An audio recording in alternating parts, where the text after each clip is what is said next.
Hi. Hello. నమస్తే అందరికీ. Welcome to my channel. ఇప్పుడు మనం చెప్పుకోబోతున్న story 'my bad boy' episode 338. Golden green కలర్‌లో చాలా అందంగా తయారైన భూమిని తీసుకొచ్చి పెళ్లి మండపంలో కూర్చోబెట్టగానే పెళ్ళికొడుకు, పెళ్ళికూతురుతో జరిపించాల్సిన పూజలన్నీ జరిపించాక, ఆ తర్వాత ఇద్దరి మధ్యలో అడ్డుతెర పెట్టిన తర్వాత జీలకర్ర, బెల్లం, ఆ తర్వాత ఒక్కొక్క కార్యక్రమం చాలా వేగంగా జరిగిపోతుంది. అందరూ పెళ్లి మండపం మీదనే ఉండి జరిగే పెళ్లిని చూస్తూ ఉన్నారు. ఇద్దరు చిన్న బాబులు కూడా ఏ అల్లరి చేయకుండా జరిగే పెళ్లిని అందరూ చూస్తూ ఉన్నారు. అలా ముహూర్తం సమయం అవ్వగానే "బాబు, అమ్మాయి మెడలో తాళి కట్టు" అన్న పంతులు గారి వాయిస్‌కి దేవ భూమిని ఒకసారి చూసి లేచి నిలబడి తాళిని తీసుకొని అందరికీ చూపిస్తూ, వేద భూమి జడ ఎత్తి పట్టుకోగానే ఆమె మెడలో 3 ముళ్ళు వేస్తూ, "నిన్ను పెళ్లి చేసుకోవాలి అని అనుకుంది ముందైతే నేను నిన్ను ప్రేమించి నిన్ను నా ప్రాణం కన్నా ఎక్కువగా చూసుకోవడానికే. కానీ ఎప్పుడైతే నువ్వు నన్ను దూరం పెట్టేశావో అప్పుడు మాత్రం పగతోనే నిన్ను పెళ్లి చేసుకొని నీకు బాధని ఇవ్వాలి అనుకున్నాను. కానీ నీకు బాధని ఇచ్చినా, నేను బాధపడినా ఒకటే అని అర్థమైంది. ఎందుకంటే నువ్వు, నేను వేరు అనుకోలేదు. ఇద్దరం ఒకటే అనుకున్నాం కాబట్టి. నిన్ను బాధపెట్టినా ఆ బాధ నాకే అని అర్థమైంది. కానీ నువ్వే కారణాలతో నాకెందుకు దూరంగా ఉన్నావో అవన్నీ తెలుసుకున్న తర్వాత నీ పిచ్చితనానికి నిజంగానే నాకు నవ్వు వచ్చింది. నాకు ఇంకొకసారి నీ పిచ్చి పిచ్చి కారణాలతో నన్ను దూరం పెట్టి నాలోని రాక్షసుడిని బయటికి తీయకే. ఎందుకంటే నువ్వు, నేను వేరు కాదు అని చెప్పాను కదా! నువ్వేదైతే ఫీలవుతావో అది నేనింకా ఎక్కువగా ఫీలవుతాను. నిన్నొక్క మాట అన్నా కూడా బాధపడేది నేనే. కాబట్టి ఇక నుండి నీకు అమ్మ, నాన్న లేరని అనుకోకు. అంతలా, ఇంతలా ప్రేమిస్తాను, చూసుకుంటాను, అలా చూసుకుంటానని చెప్పను కానీ, నీ కంట్లో కన్నీరు మాత్రం రాకుండా చూసుకుంటానే. వీడిని పెళ్లి చేసుకొని తప్పు చేశాను అన్న ఫీల్ మాత్రం నీకు జీవితాంతం మన ఊపిరి ఆగిపోయే వరకు కూడా రానివ్వను. ఐ లవ్ యూ భూమి. ఇప్పటి నుండి కాదే, నువ్వు నాకు పరిచయమైన మొదటి రోజు నుండి ఈ ఫీలింగ్. మన దూరంగా ఉన్నప్పుడు చెరిపోయాలి అనుకున్నాను. కానీ చెరిపేయలేకపోయాను. అంటేనే అర్థమయింది నువ్వు ఆల్రెడీ నా గుండెల్లో ప్రింట్‌గా పడిపోయావు అని. అక్కడి నుండి ఎప్పటికీ వెళ్ళిపోవు అని. ఈ మూమెంట్ కోసం ఎన్ని సంవత్సరాల నుండి ఎదురు చూశానో తెలుసా? నిన్ను నా దానిగా చేసుకోవడం కోసం. ఇప్పుడు నువ్వు నా దానివే, ఈ దేవగాడి భార్యవి అని ఆమె మెడలో 3 ముళ్ళు వేసి తాళికి పసుపు కుంకుమ పెట్టి అక్షతలు వేసి భార్య పాపిట్లో కుంకుమ పెట్టి ఆమె నుదుటిన ముద్దు పెట్టగానే అతడి మాటలకి సంతోషంతో కళ్ళల్లో నీళ్లు వచ్చాయి భూమికి. వాళ్ళిద్దరి మాటలు ఎవరూ వినడం లేదు. ఎందుకంటే బాజా భజంత్రీలు, ఆ పాటల వల్ల భూమి, దేవాకి మాత్రమే ఆ మాటలు వినిపించడంతో ఇద్దరూ ఒకరి కళ్ళల్లోకి ఒకరు చూసుకొని, "మీ చెయ్యి ఎప్పటికీ విడవను దేవాగారు, లవ్ యూ టూ" అని చెప్పడంతో భూమి బుగ్గ మీద చెయ్యి వేసి ఆమె కన్నీళ్లు తుడిచి, ఆమె మెడలో 3 ముళ్ళు వేసి ఆమె పక్కన కూర్చున్నాడు. ఇక ఇద్దరిపైన అక్షంతల వర్షం జోరుగా కురిసింది. కూతురు లేదు అని ఎంత బాధపడ్డారో మీనాక్షి మనోహర్ గారు. ఇప్పుడు భూమిని కన్యాదానం చేసిన తర్వాత వాళ్లకు ఆ ముచ్చట కూడా తీరిపోయింది. పైగా పెళ్ళైన తర్వాత కూతురు ఇంట్లో ఉండదు అన్న నిజం కూడా గుర్తుకు వచ్చి మీనాక్షి మనోహర్ గారి కళ్ళల్లో నీళ్లు నిండుకున్నాయి. అలాగే మహేంద్ర, సరళ గారిని గుర్తు చేసుకున్నారు ఇద్దరూ ఒక్కసారిగా.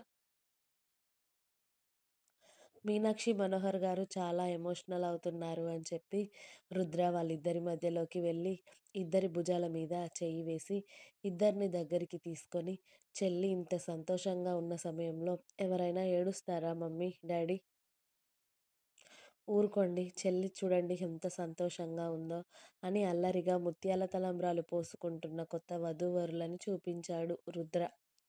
భూమి, దేవ ఇద్దరూ పోటాపోటీగా తలంబ్రాలు పోసుకుంటూ ఉండడం చూసి మనోహర్, మీనాక్షి గారి వాళ్ళ కన్నీళ్లు తుడుచుకొని కాస్త సర్దుకున్నారు. అరుణ గారు కూడా వచ్చి మీనాక్షి గారి భుజం మీద చేయి వేసి చిన్నగా నవ్వి ఇక పిల్లల ఆటలు చూస్తూ ఉన్నారు.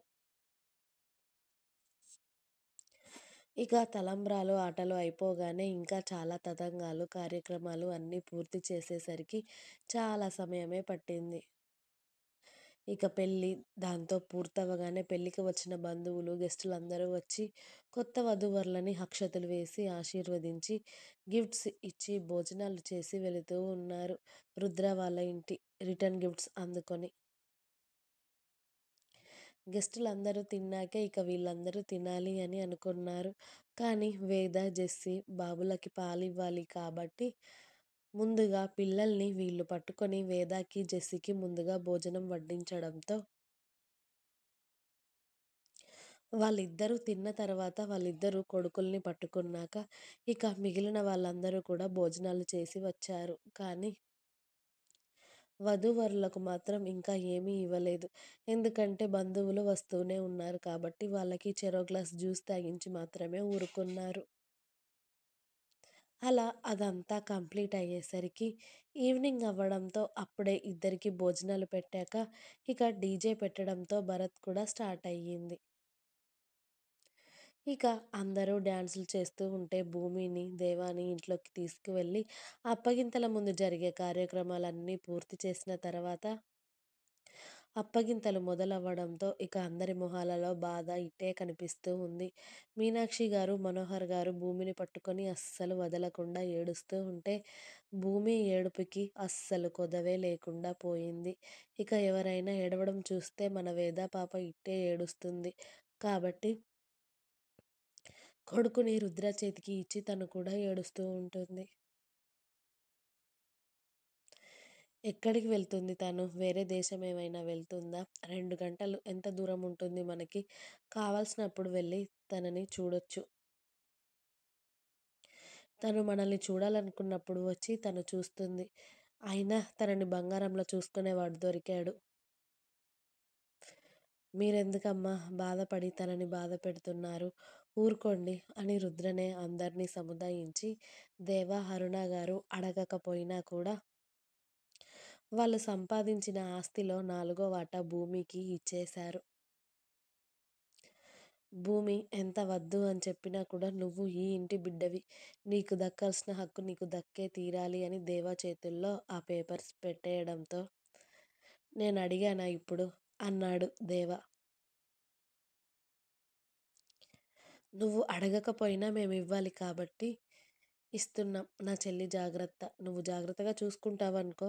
ఏదైనా తేడా వస్తే మాత్రం అని రుద్ర సైలెంట్ అవ్వడంతో నీ గురించి తెలిసి కూడా నేనంత సాహసం చేయనులే. ఏదైనా ఉంటే నా పెళ్ళాంతో చూసుకుంటాను. నువ్వు మధ్యలో రాకయ్యా బాబు అని అన్నాడు దేవ. దేవా మాటకి అందరూ చిన్నగా నవ్వి మెల్లిగా బయటికి వచ్చి ఇక భూమి హ్యాపీ అవ్వాలి అని చరణ్, శౌర్య మెల్లిగా డ్యాన్స్ చేస్తూ రుద్ర వేదని కూడా లాగడంతో ఫస్ట్ టైం ఇప్పటి వరకు డ్యాన్స్ చేయని మహానుభావుడు చెల్లి పెళ్లిలో చెల్లి సంతోషం కోసం వేదాతో డ్యాన్స్ చేస్తాడు రుద్రబాబు.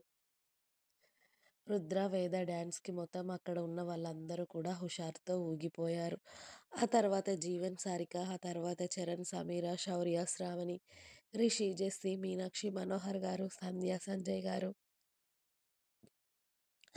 అరుణ గారు, భాస్కర్, సుధా గారు వాళ్ళ ప్రతి ఒక్కరు కూడా డ్యాన్స్ చేస్తూ ఉంటారు. దేవా, భూమి పెళ్ళిలో అలాగే కొత్త పెళ్ళికొడుకు, పెళ్ళికూతురు కూడా ఫుల్‌గా డ్యాన్స్ ఇరగదీస్తూ ఉంటే వాళ్ళందరినీ వీడియోస్ తీస్తూ ఉంటారు. అప్పటి వరకు డ్యాన్స్ ఫుల్‌గా హుషారుగా చేసిన శ్రావణికి ఒక్కసారిగా తల తిరిగినట్టు అవ్వడంతో శ్రావణి వెంటనే వాళ్ళ రూమ్‌లోకి వెళ్ళింది. శౌర్యని పిలవాలి అని అనుకుంది. కానీ అతడి హ్యాపీనెస్ ఎందుకు పాడు చేయడం అని కాసేపు కూర్చుంటాను అని చెప్పి తనే స్వయంగా ఫ్రిడ్జ్ దగ్గరికి వెళ్ళి జ్యూస్ తీసుకొచ్చుకొని తాగింది. కానీ అది తాగిన వెంటనే భళ్ళుమని మొత్తం వాష్‌రూమ్‌కి వెళ్ళి వామిటింగ్ చేసుకొని, ఇక కాసేపు ఉంటే తను కళ్ళు తిరిగి పడిపోతానేమో అనిపించి, అలా అయితే తనని చూసేవాళ్ళు కూడా ఎవరు ఉండరు అని వెంటనే శౌర్యకి కాల్ చేయడంతో ఫోన్ శ్రావణి దగ్గర నుండి వస్తూ ఉంటే, శౌర్య ఓ పక్కకి వచ్చి లిఫ్ట్ చేసి "ఓయ్ కళ్ళజోడు నువ్వెక్కడికెళ్ళావు? ఇక్కడ లేవు కదా" అన్నాడు. "ఒకసారి మీరు కూడా రూమ్‌లోకి రారా ప్లీజ్" అని శ్రావణి గొంతు చాలా బేలగా కాస్త ఏడుస్తూ రాగానే ఏమైందో అని చెప్పి ఎవరికీ చెప్పకుండా శౌర్య శ్రావణి దగ్గరికి పరుగు తీశాడు. ఇంకా ఉంది.